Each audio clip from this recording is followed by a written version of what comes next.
Welcome to XM.com. You're watching today's market comment by Hera Labos-Pisuros. I'm Cristina Marujos. The US dollar traded mixed against its major counterparts on Monday, losing ground against the pound, the Aussie, and the euro, while gaining the most against the yen.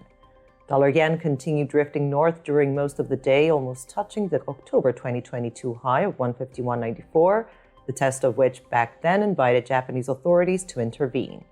That said, after testing 151.90 yesterday, the pair slumped around 70 pips without any clear trigger before recovering a large portion of the slide later in the day.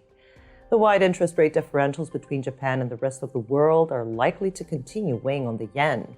Even if Japanese authorities decide to step in, as long as the Bank of Japan is phasing out its yield curve control and piecemeal steps and occasionally stepping into the bond market to keep long-dated yields below 1%, the dollar-yen uptrend may be destined to continue. Today, dollar traders are likely to lock their gaze on the US CPI data for October as they try to figure out the path of interest rates moving forward. Recently, Fed Chair Powell and his colleagues pushed against expectations that they are done with raising interest rates, but investors remained largely convinced that the end credits of this tightening crusade have already rolled. The headline CPI rate is expected to have pulled back to 3.3% year-on-year, which appears to be a sound projection given the slide in oil prices during October, while the core rate is forecast to have held steady at 4.1%. However, softer than expected inflation could add credence to the market's belief of no more hikes and several cuts for next year and perhaps hurt the dollar.